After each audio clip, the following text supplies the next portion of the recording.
2019 সালে পুঁজিবাজারে তালিকাভুক্ত প্রতিষ্ঠান বেস্ট হোল্ডিংসে 1,775 কোটি টাকা বিনিয়োগ করে রাষ্ট্রায়ত্ত 4 ব্যাংক সহ 5 ব্যাংক। কেন্দ্রীয় ব্যাংক নিয়ম লঙ্ঘন করে তাদের সহযোগিতা করেছে। রাজনৈতিক চাপের এই বিনিয়োগে ব্যাংকগুলোর জনগণের আমানত থেকে 1,238 কোটি টাকা লোকসান করেছে। Bangladesh bank, Bangladesh securities and exchange commission সহ একাধিক রাষ্ট্র সংস্থার প্রতিবেদনে এসব তথ্য উঠে এসেছে। প্রতিবেদন অনুযায়ী বেস্ট হোল্ডিংসে রাষ্ট্রায়ত্ত সোনালী ব্যাংক 500 কোটি, জনতা ব্যাংক 500 কোটি, অগ্রণী ব্যাংক 375 কোটি, রূপালী ব্যাংক 300 কোটি ও বেসরকারি খাতের এনসিসি ব্যাংক বিনিয়োগ করেও 100 কোটি টাকা বিনিয়োগ করে 100 কোটি টাকা। এসব অর্থ দিয়ে ব্যাংকগুলো মোট 27 কোটি 30,77,000 শেয়ার ক্রয় করে।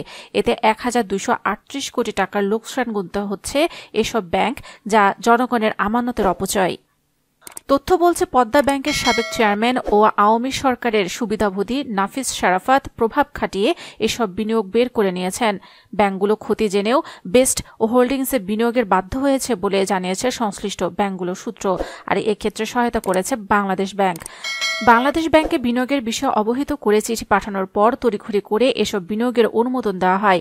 ফলে ঝুঁকিতে পড়ে সাধারণ মানুষের আমানত। তথ্য বলছে, বেস্ট হোল্ডিংসে বিনিয়োগের ক্ষেত্রে সর্বপ্রথম সরকারি ব্যাংক হিসেবে বিনিয়োগ করে Rupali bank. Private placement share project এসপিপির মাধ্যমে প্রতি শেয়ার 55 টাকা প্রিমিয়াম সহ 65 টাকা দরে মোট 4,61,53,850 শেয়ার ক্রয় করা হয়। এজন্য প্রতিষ্ঠানটির অনুকূলে 300 কোটি টাকা অনুমোদন করে রূপালী ব্যাংক।